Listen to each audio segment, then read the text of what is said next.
கோயில் வாங்கி காப்பியார் தமிழகத்தில் காலமெல்லாம் வீற்றிருக்கும் எங்கள் தலைவரே, இடியா புயலா எரிமலையா தீப்பிழம்பா வெட்டியா படை முரசா மின்னல் கொடியா தாயின் மடியா என்னவென்று சொல்வேன்.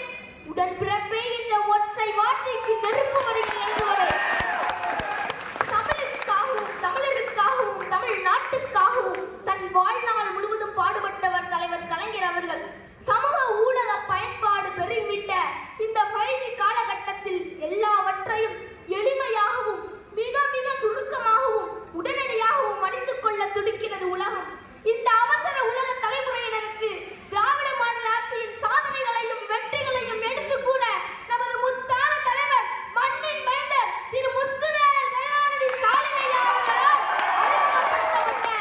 என்கின்ற சமூக வலைத்தளங்களில் இளைஞர்களின் குரலாக முன்னேற்ற அரசியலில் நானும் இணைந்திருக்கிறேன்.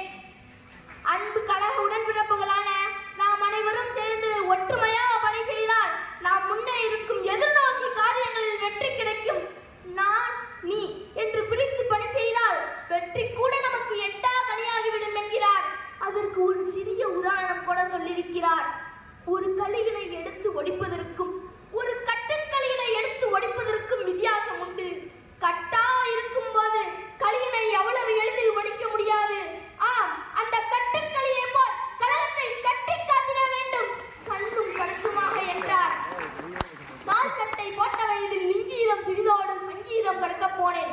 அட கால் சட்டைக்காரா, சூத்தி நடுங்கி ஏடா மேல் சட்டை கலட்டு, பிறகு சங்கீதத்தை புரட்டு என்றனர்.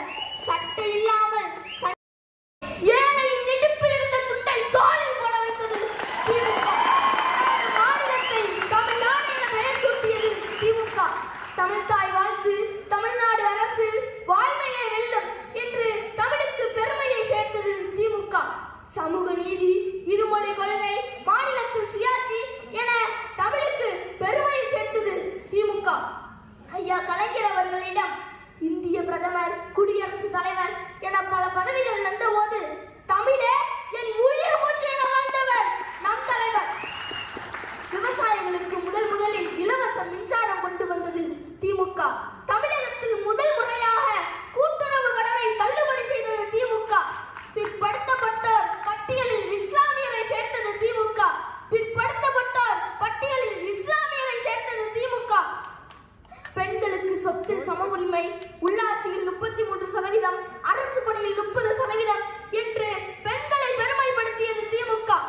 நமது முத்தான தலைவர் அவர்களால் அறிமுகப்படுத்தப்பட்ட திட்டங்கள் எண்ணிலடங்காதவை.